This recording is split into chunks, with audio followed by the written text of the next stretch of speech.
Hey everyone, welcome back to another episode of Grow Your Tutoring Business. We've got a really special guest, somebody who probably needed a little bit of encouragement first to get onto the show, and then was badgering me about turning up in the end, which I really loved the change in energy.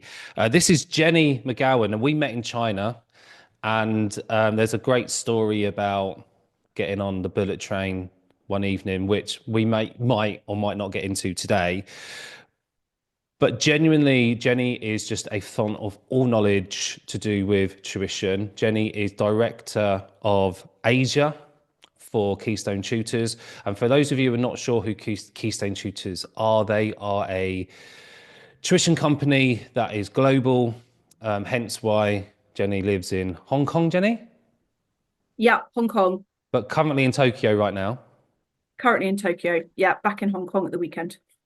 And it's just, I think for a lot of people, maybe starting out or even maybe been in business for a little while and are looking to grow in some way, Keystone would be one of the inspirational companies to look at and see how they've done it and just something to aspire to, I think. So thank you for coming on, Jenny. I've been really looking forward to this for a little while. Just because I know that in a second I'm going to start off with a question and I'm just going to sit back and take notes on everything you say. And anybody who's listening or watching, you need to do the same, because what you're about to listen to is going to really help you understand the tuition market in general. If you're looking at but with all business in mind, but I think especially where if you're looking at international, whether you're looking to work for an agency or be an agency, there's just so many things that Jenny knows that's going to share with us today. So thank you, Jenny, for giving us your time. We really appreciate it. No problem. Tell us a little bit about yourself first, Jenny, so people can get to know you. Um, what was your journey away from teaching like, and why did you leave, and what led you towards Keystone?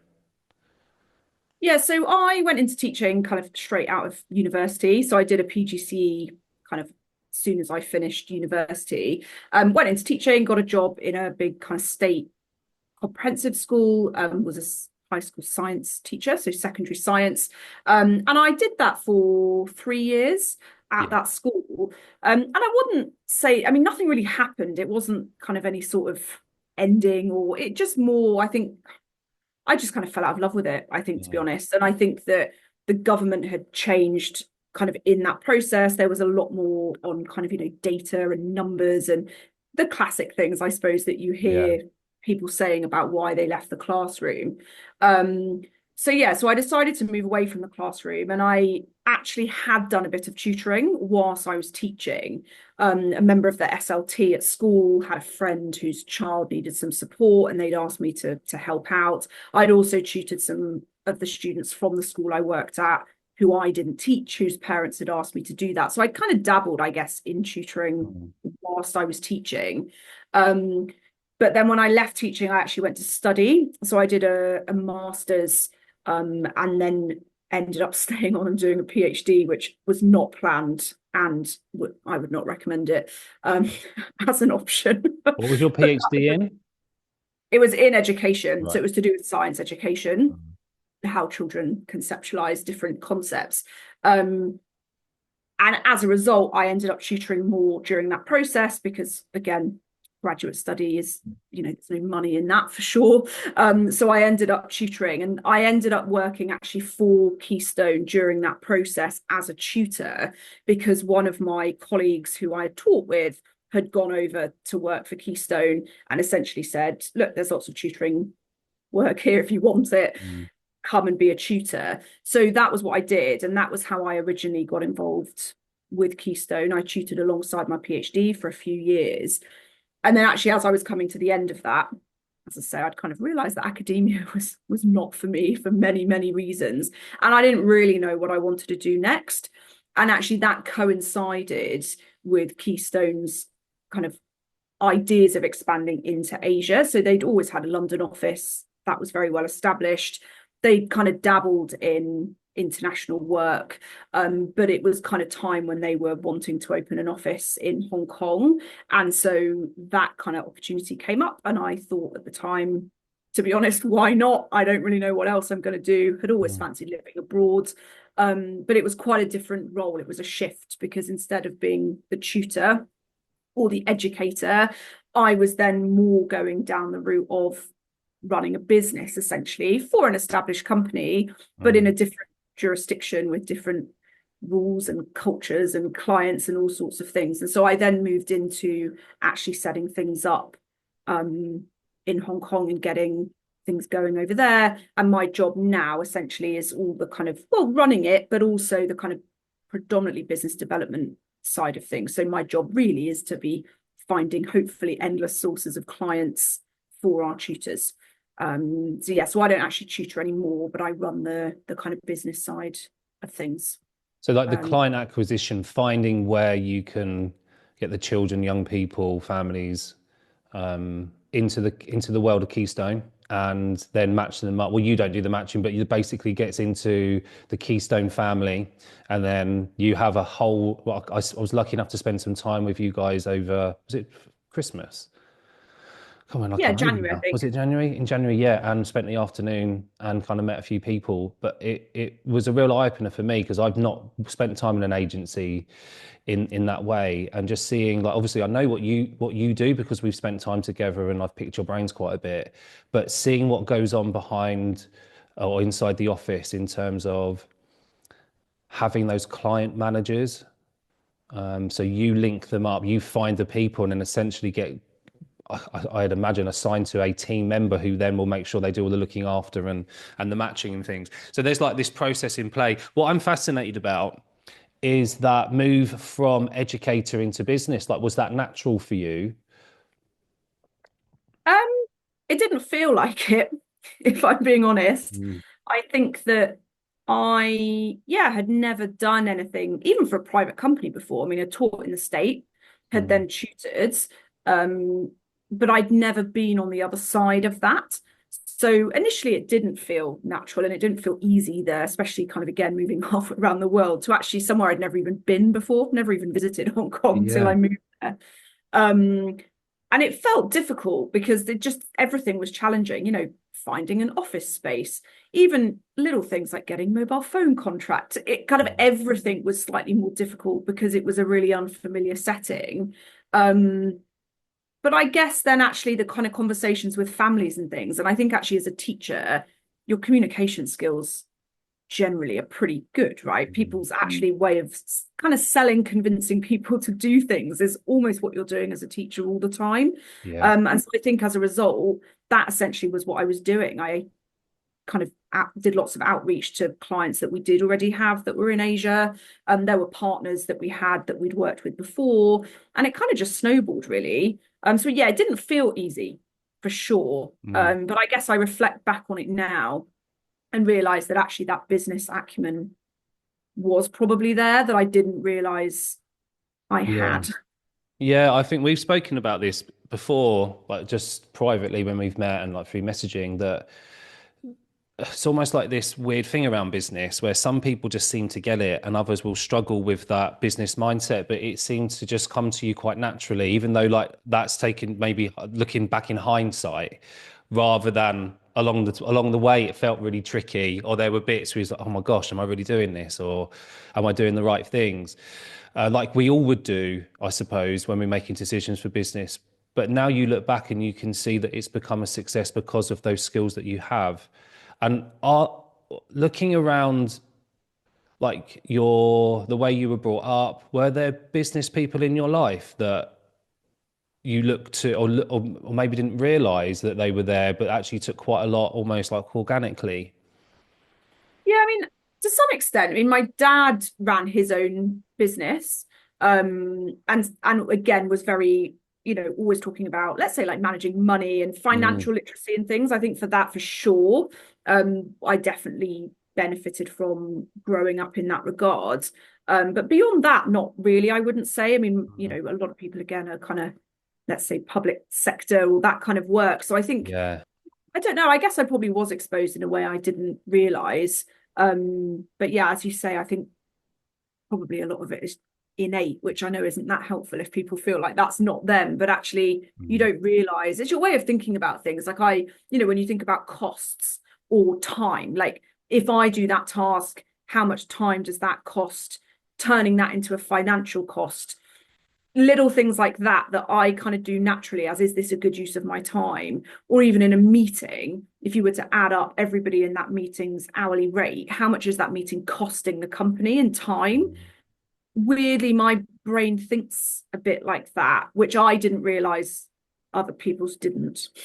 Yeah, that's Um, like, see, this stuff fascinates me with people who are quite business minded. Like, often we don't realize, do we? I mean, I wouldn't even say I'm in the same way as that in general. I wish I was a little bit more time boundaried and I had those thoughts from the off. I don't often look back and go, oh my God, that was a monumental waste of time. I think that a lot of people will listen and either be in one or two camps. Like, some people will just be natural business thinkers and business leaders, while others will find that bit harder. You know, they love the teaching, they love the connection with the children and the young people they support and the families, but not necessarily able to make, I suppose, the best decisions around where they spend their time, because they're so focused on the bits they really love. And it can be quite frustrating, I think, because people are sat on this skill and expertise and they're not always able to grow it into the monetization part, into the thing that really will help them leave school full time or go all in on themselves, which can be really tricky. Which I think is a really good moment to sort of move towards the what can be seen as quite or see the word agency, and it's not often seen as a positive thing. I know we've spoken quite a bit, and I not just with you, Jenny. I've spoken with other agency owners as well, and it's like, what's the deal with when someone mentions an agency in like, say, the Facebook group? Suddenly there'll be a load of people like viewing it as a negative thing, and it doesn't have to be like that, does it? And there's a lot of misconceptions around agencies. Or is it that there are a few agencies that ruin it for the majority who actually run in the right way? So I'd love to get your opinions, views out on this, because I have some too, which we've spoken about, and I definitely will chip in. But for somebody who runs or is part of that, a big agency that runs really successfully, it'd be really good to get like your take on it. yeah, so I always find it interesting again when people are very negative. I mean, when we met last year, I hadn't been exposed to really tutoring.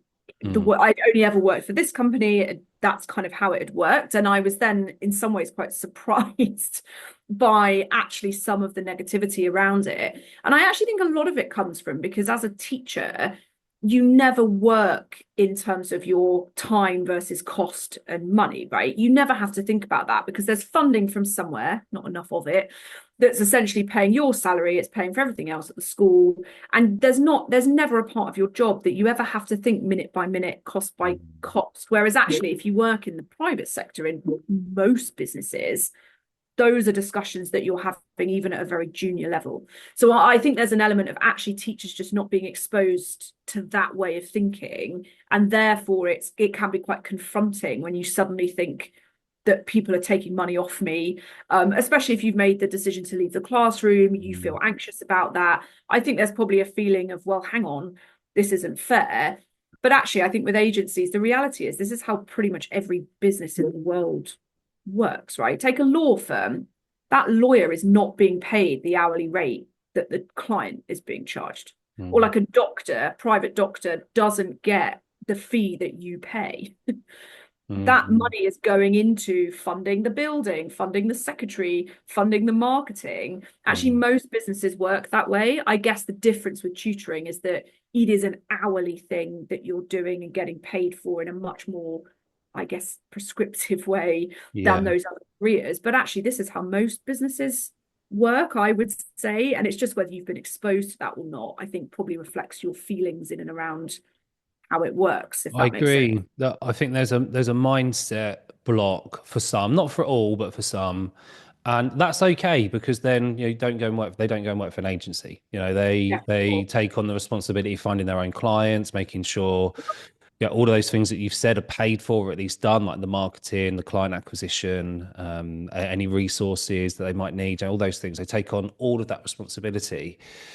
and that's okay for those. But I think my worry is always when somebody comes to me and says, "Oh, Rich, I really need to get out of school, or I'm stuck doing supply. I'm in this catch-22. I can't fill my daytimes up yet because I'm not well established enough. Or I don't have an audience. I can find stuff in the evening, but that's not paying enough." And I say, well, you could probably find work for an agency if you apply to the right ones. And then it's like, oh, well, no, I don't want to give them 25%. And I'm like, oh, look, like, and it's so you have to like do that work around the mindset. Are you giving them 25% or is the work they're about to find you, which they've paid for and put the time and effort into, make sure this is doable for you, is going to be the key for you and your business growth overall? Or they're going to look after you amazingly well. They're going to pay you amazingly well. And it becomes your job. It becomes what you do. And you will be financially rewarded for that and far less stressed. So I Yeah, think there's always that kind of balance to it. I try to yeah, find for balance. sure.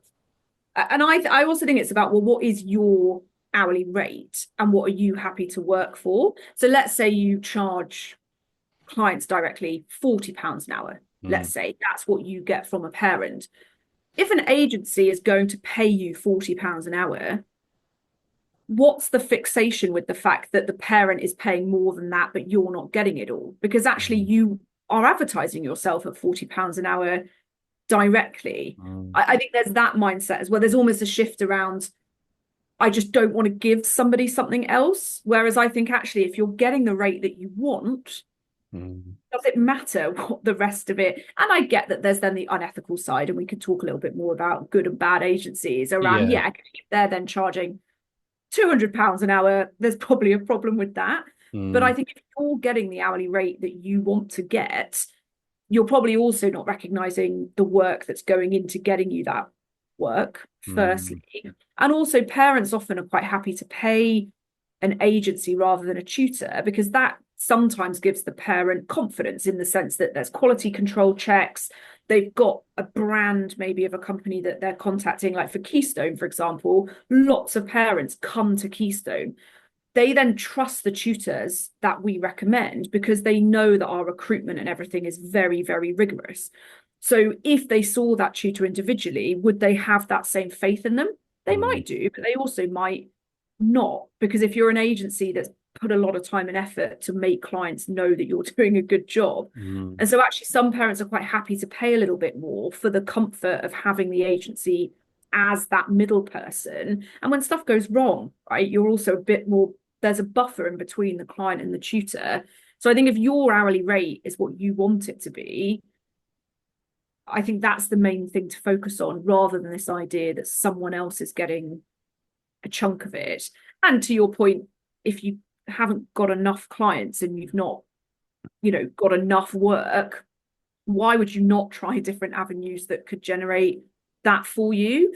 Because ultimately you're learning through that process. Your tutoring will improve the more you do it.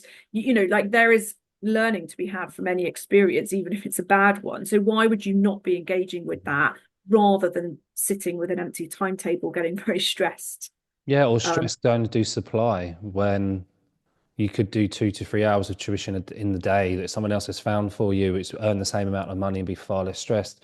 Yeah, I totally agree with that. There was something in here that was leading us towards, or leading my brain towards going, that difference between agency and business. So I see, and I do a jobs post in the Facebook group and just ask people to be really clear about um, the like whether it's an hourly rate or whether they can set their own rates. And I think like when it's an agency, the word agency means you have a little bit of control. So somebody could essentially say, okay, I want to be a self-employed tutor but still work for you. Here is my hourly rate. Is this going to work? Now that fits more under agency model, whereas a business model would be, no, I'm employing you. These are your rates. This is what you get paid. What's your take on those two things? How does it fit within the tuition sector? Is there one that's better than the other? Yeah, so I mean, I don't necessarily think there is one that's better than the other Mm, because I think it depends on the business, the person that's running the business, how they want it to work, and then as a tutor, how you want it to work. And I think actually this is where, as a tutor, the due diligence of who you're working for. Because I guess before I get into that, I think you mentioned earlier about this idea of it's all negative and are there bad agencies? For sure. Like, again, in any industry, there are bad examples of these businesses and there are very good examples. And so it's about doing your due diligence and asking good questions when you sign up or when you're looking to sign up. Because, yeah, there are agencies that, do take, I think, probably an unethical amount of commission. They then don't manage the administration and the processes behind the scenes very well. So actually the tutor does end up having to do half of that when in theory they shouldn't. They don't pay you on time. There are agencies like that, absolutely, that exist.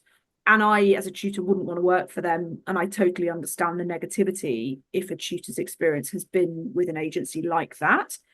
But there are also lots of agencies that are very well run and very well established and know what they're doing. And actually, tutor retention is incredibly high. And I'm probably biased because I work for them. But, at Keystone, our tutor retention is incredibly high. Like, people don't leave because they're getting a good flow of work. They're good clients that they want to work with. They're getting paid well. And therefore, they stay. Whereas an agency that isn't doing that will just have a very high turnover. Clients won't be happy with that. They won't have the clients, the tutors will leave, and it kind of all implodes. As in any industry, there are good and bad options. But I think to your question about agency versus business, so Keystone is an education business. And actually within that, we then have two employment models where we have the self-employed tutors. So they are not employed by us. We then have actually employed tutors as well. So we have salaried tutors who get paid an amount every month. They then have an hours target in terms of the number of hours that they kind of need to teach. But actually, even if they don't quite hit that, we are still obligated to pay them because that they're employed and that's a salaried role. But it's an education business in that we are taking the money from the clients and we are then paying the tutors whether they are employed or not, in that model. Whereas obviously in an education agency, it's that split fee idea where actually the company or the agency is never getting the money. The client is paying the money to the tutor plus the agency fee.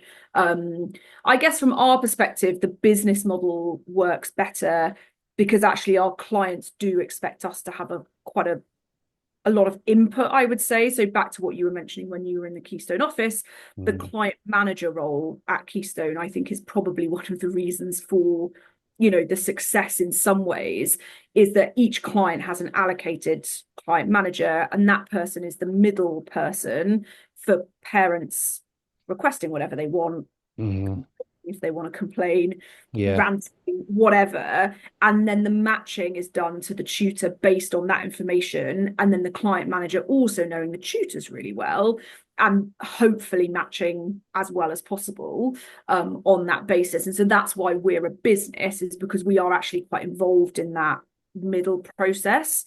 But the tutors the majority of them are still self-employed. But the relationship is slightly different in that way. And I think that's why it depends on how your business model works and what services you're providing, and how much input there needs to be from the company, as well as the tutors themselves. I think they're like, just very briefly going over, like, and I won't get granular. We spoke about this just before we press record because it's a very complicated thing to get into, the employment agency and business. But however, if you are a business, it's about control.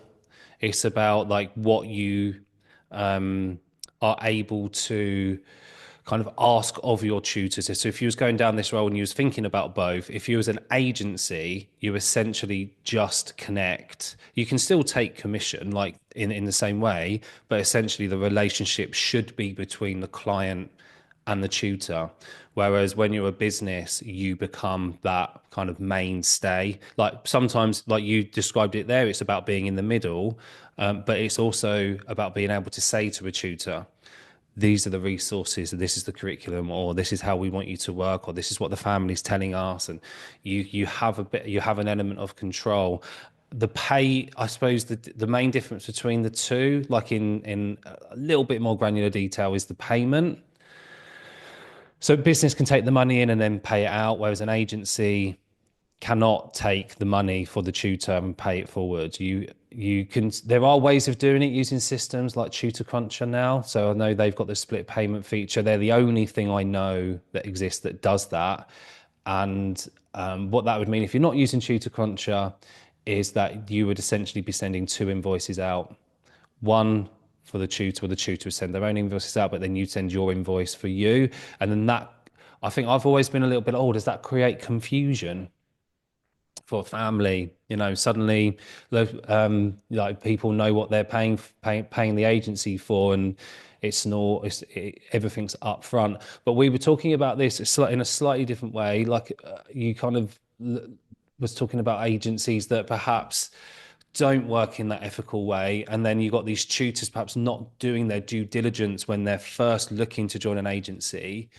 Have you got an opinion on how upfront this commission should be? Like, is it something that agencies should be shouting about and making it really clear? Within reason, yes, because I think, and I feel quite strongly, and I know we're going to probably come on to talk about kind of what is an agency doing for the commission that they take, because I feel quite strongly that in Keystone's case, that is an awful lot. And actually the work that is being done there, I feel like I can justify that, if I'm being honest. If a tutor is questioning it, you know, there's a lot that I think we can say we are doing to earn that commission. So I'm quite happy to kind of have that conversation. And I think that, you know, whether an agency wants to share the specifics of the commission structure or not is up to them. But also you can get found out relatively easily. You know, if like a tutor and a parent are in contact, you know, they may even be physically in that parent's house. You know, it's not a kind of completely unreasonable thing to think that that might come up in conversation as to like, well, what are you paying versus what I'm getting? And therefore, as an agency, if you've not shared that information, it's I would suspect you could get found out quite quickly. So yeah, I mean, ultimately it's up to a company how transparent they want to be. But I think even a rough idea of what that commission looks like should be shared.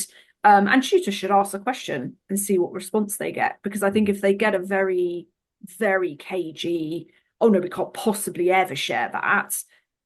I mean, is it a red flag to not work with the agency? I mean, not if all the other flags are green, I guess. But I think, yeah, I would be slightly hesitant to just feel that they weren't being transparent, I think, or at least translucent about how that roughly works. Because I think you can get found out, and why would you not share it if that information is actually out there? And do you think that even asking that question then puts the other question on the table? Like, okay, you're going to take, I don't know, I'm going to make up a percentage, right? You're going to take 30%. Why? What am I, where did that percentage come from? What does it cover? And like you say, like you could easily sit there and go, well, it does this and it does this and suddenly there's that justification. I think, does that open up that pathway to have those other questions asked?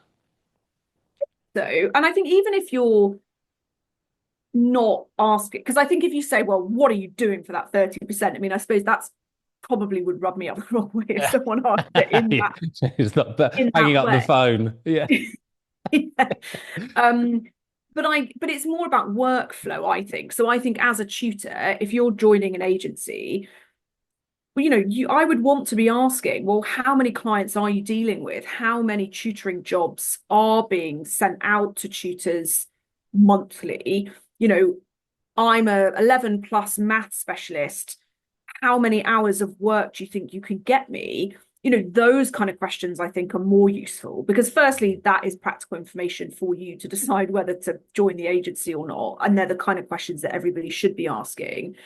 But if those numbers are really healthy, then you know that that commission is being well spent, because the flow of clients is high, and clearly the marketing and the business development is going well, which is ultimately where most of that money goes. And so if you're getting lots of clients through the company, I think that is a sign that that commission is being well spent. You know, yeah, could I break down in a year to the level of that percentage? What percentage have I spent on marketing? I mean, if I really wanted to, I probably could, but I'm not going to do that. But I think it's more about how many jobs are there, how many Yeah. hours can you get? And if you're asking those kind of questions of an agency, they should be able to tell you those things. Because I've also seen posts again in the Facebook group. Well, I've joined all these agencies. It was loads of work. They made me do loads of safeguarding training, Yeah. and then there was no lessons. I got Mm. no jobs from it. And I can't help but think, but did you not ask beforehand, for your subject specialty at the rate that you want to charge? Is there work? And Yeah. actually at Keystone, that's part of our recruitment process. So our tutor management team monitor that. So every month they're looking at, the kind of where are the shortage subjects in terms of the requests we're getting from clients that we can't fulfill versus requests we're getting from clients where there are far too many tutors in our pool, where they're not giving them enough work. I mean, that is monitored within Keystone to make sure that any recruitment we're doing matches the need of the clients. And then it also keeps our current pool of tutors happy because we're Mm. not overly recruiting in subject areas that we have. And again, I think those are the things that agencies, in my opinion, should be doing. And therefore, if you're a tutor who wants to work for them, if they can't answer those kind of questions, yeah, I would probably think, well, is it worth the effort of me joining if actually I'm not sure what I'm going to get out of it? Okay. Yeah, it's interesting that. Um, if you were going to give advice to somebody who sat listening, who's thinking about starting an agency, what would be the top tip for a successful sort of growth stage in the early stage of their business? So, I mean, it's always going to come down to the quality of the tutors and can you replicate what you've provided? Because ultimately, if you're at the stage where you're getting more inquiries than you can cope with, Mm. that's because what you're doing is good, right? You wouldn't be getting those inquiries through word of mouth, through marketing, if what you were currently providing wasn't good enough. Mm. So I think the challenge is, can you keep that? Can you maintain that level by bringing on tutors? Because if you can't, in terms of the quality of the tutors available to you, actually, is that necessarily the route you want to go down? Or do you then go down, for example, the group classes, all the other things that Mm. we know can help an individual to generate Yeah. more income? I think that's the thing I would be really thinking about, because recruiting good tutors is incredibly difficult. Yeah. And I think at Keystone, okay, yes, we're at a point where actually we can recruit relatively easily for most subjects, because again, the brand is there, the reputation amongst tutors is fairly good, so lots of tutors will recommend us to other tutors, and therefore we don't have necessarily that problem, and we can also turn people away knowing that we're going to get more applications. But I think in the early stages of a company, that's obviously not the case at all. And again, Keystone in the early days, that was what they would say is their biggest challenge, was trying to professionalize the tutors that they were finding, that wasn't just your kind of undergraduate or someone, and not to say that those people, but it's a different type of model really Yeah. when you're in that stage. So yeah, I think that would be my question to people, would be, can you replicate what you're offering? Because that's why you've become successful. Mm. It's not necessarily a rush to expand by being an agency if you're actually going to harm your reputation potentially by Mm. not being able to find good quality teachers. I also think there's an element of, again, what do you want to offer? Because I think, again, Keystone is large, and therefore we can pretty much cover most subjects from age 7 upwards.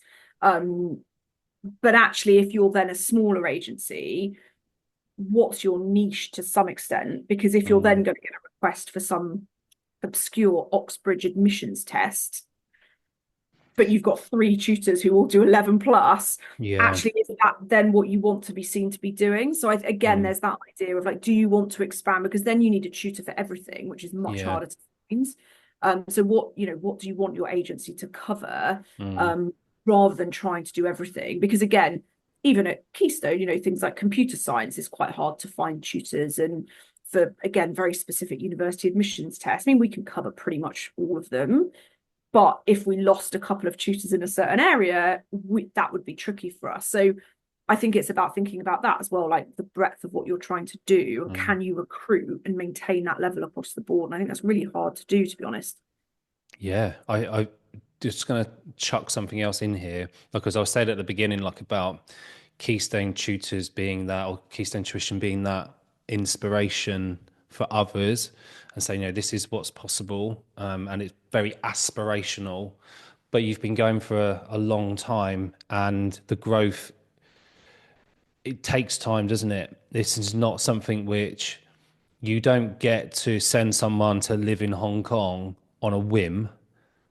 It might have felt like that. Get an office, Jenny, sort the phones out, Jenny, all those kind of things. But that doesn't just happen by going, we'll give that a chance. Let's send someone out there. Like, it's still done with a strategic thing, a strategic kind of decision in mind. And for most people, they go, well, we wouldn't do that. And that's fine. But there is an element of risk with any kind of growth, isn't there?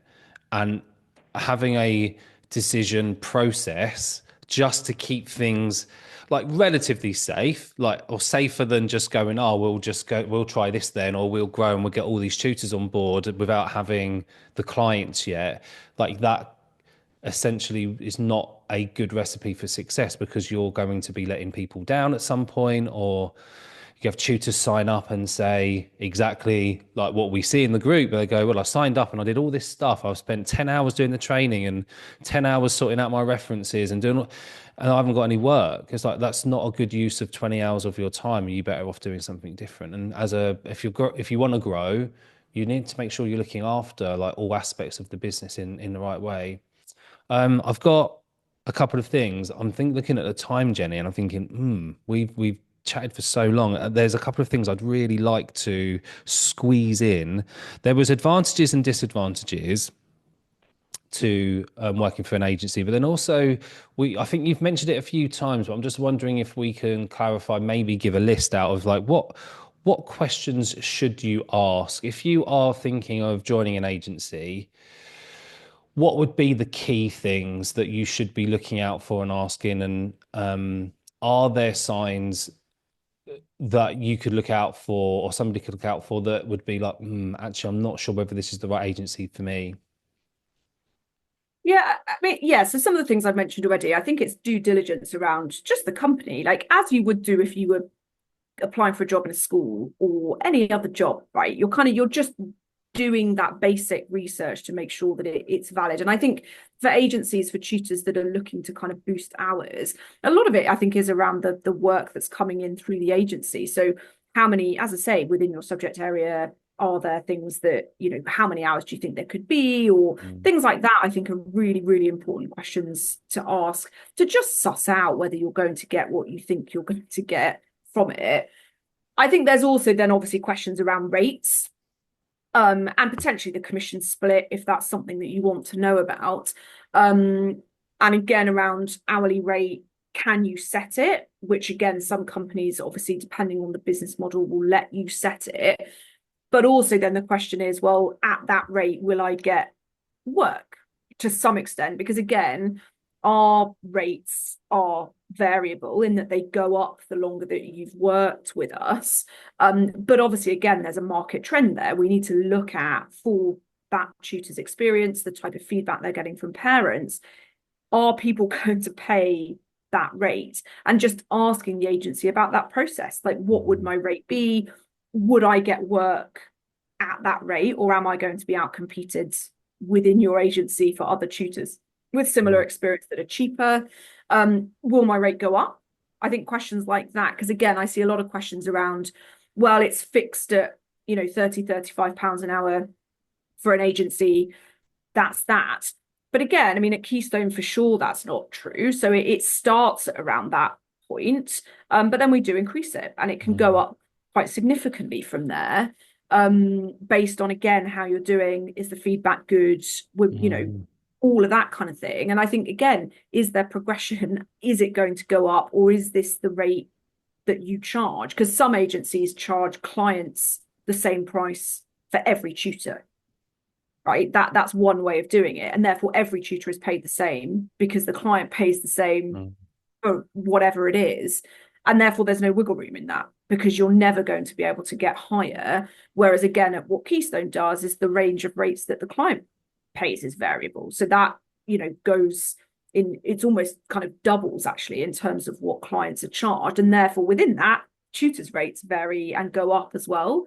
And so I think asking those questions around rate, what's the progression like, those are really sensible things to be asking, to just make sure that that if you sign up and again you go through the onboarding and your DBS and all the other stuff that you've got to do, are you then going to get out of it what you want?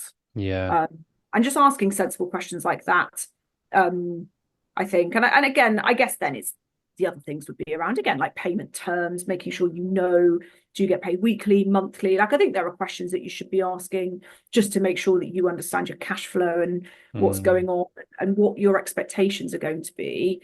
And yeah, but I think the main thing, without sounding like a broken record, is that the amount of work that there would be, and within your subject area, is that in need, are clients requesting it, and sussing that out, because I think if you don't ask those questions, you could be signing up and wasting your time. Okay, that's really useful. Jenny, is there anything else we haven't spoken about that would be really like crucial for people to know? Have we covered everything we wanted to cover? I think so. Okay. Yeah, I guess my final point would be just coming back to this idea about, if you're happy with your hourly rate, that doesn't mean that an agency taking a cut of that, as it's often referred to, which I don't really like, but I guess that's what people are saying, is that then a bad thing? And what work is being done, for that commission, essentially? And I think there's multiple, Keystone obviously is predominantly working direct with clients, but I'm currently in Tokyo on a business development week, finding clients for our tutors. Like, that's the sole purpose of me being here, is meeting with as many people as possible, organizing events and seminars and getting clients through the door. That then provides our tutors with morning work in the UK because of the time difference. That for tutors is a very lucrative thing, but that costs money. A trip to Japan isn't free. And so it's about what that money's being spent on. Equally, there's then the other type, I guess, of agency, which comes up quite a lot, is the idea about like local authority work. So with children who are not in school, again, getting those contracts from local authorities, the amount of work and paperwork, and that's an insane process. And so then the idea that a tutor would then get that daytime work and not feel like the agency deserves something for the amount of work that's gone into getting that contract. I think if you actually think about the amount of work that's gone in to get that work, I think often the commission makes sense. But again, as I say, that is for agencies that I think are doing things properly. And I would say that is the majority. I think most are. I just think there are some bad ones out there that mean that it has a negative skew sometimes. Do you know what? The thing that we haven't spoken about are those agencies who haven't worked out their costs and actually don't take enough. Because there's those exist as well. And then they often get, well, I'm not making any money. And I was like, well, let's have a look. And it's like they're taking £10. I'm like, that £10 not going to do anything. Like, you've got to like do all of this work to find all of those the clients, but you also need to make sure that you have a profit somewhere. Otherwise, we're not running a business anymore. So there's also the flip side to it. But I totally agree. I think that there's I think what we've managed to do, I think, is just open up the door and demystify the whole like agency, like cut or commission, and what that actually go or should be being used to within their business, as well as the fact that we're still running a business and it needs to make a profit. When I think about Keystone and all of those people sat in that office. And yeah, I do know some of the numbers, I don't know all of them, but I think it's remarkable what you can do, one, at scale, but also by not taking that much of a cut in the first place. Like, actually, if you get it right and you've run your numbers properly, you can have a win-win situation for everybody. Well, win-win-win with the clients involved as well. So you've got the business doing well, you've got your clients doing well, and you've got your tutors doing well. That's an Yeah. amazing recipe for growth. Yeah, and you're taking, and again, I'm not saying this is for every agency, but I use Keystone as an example where, again, that client management role. I mean, when I'm sat in my office now in Hong Kong and I'm listening to the client managers based there, I mean, half the time I can't understand them because they're talking Chinese, but when I can understand them, actually, what parents are doing is, again, the kind of, oh, my child's doing badly at school, and all of that stuff. And Mm. then all the tutor is, not all the tutor is doing, because obviously that lesson is very important, but the tutor genuinely is delivering an hour of a lesson, and then they step away from it. Mm. They're not doing all of the endless questions, the queries about pricing and billing and Mm. cancellation charges. All of that is being taken off you, and you can focus on that 1 hour of that lesson without Yeah. any of the other Mm. stuff that goes on, that I'm sure that the sole traders or kind of one person companies at the moment are doing all of that. Whereas actually Yeah. it's somewhat like Keystone, if you have an agency where actually those middle people are super efficient and know what they're doing, they've taken a lot of that work off of you, which allows you to focus on the bit that you probably really want to do, which is teach the Mm. lessons, and not worry so much about the other kind of administrative bits, that then is being done elsewhere. And if you're happy with the hourly rate that you get paid, I think, again, to your point, it's win-win. And we have self-employed tutors, so they're not employed by us, who only work with Keystone, and they're Mm. getting, they're doing 20, 30 hours of tutoring a week Mm. just through us. And they're happy with that because they Mm. don't have to do all of the other stuff that they don't want to do. They can focus on the teaching. Uh, Mm. but as I say, I am coming at it from a perspective of, as you say, an agency that's well established, has been doing this for quite a long time, and places, I would say, great pride on that process in the middle. And yeah, there are certainly not all agencies that No. do it that way. But if you find the right ones, I think it can be lucrative, and it can prop up, as you say. You may want to do your own thing, and that's great. But when Mm. you're starting out and you want to learn and you want to develop and you want to get better at the teaching, and why not go Mm. with a company who can provide you with those lessons? Yeah, that's a really good point. Jenny, thank you so much for your time. I really appreciate it. I'm sure if I get sent questions, which I'm sure I will, I'll forward them to you and we'll let the Oracle answer them and I'll get back to them all. But yeah, I really appreciate your time, Jenny. Thank you so much. No problem. Thank you for having me.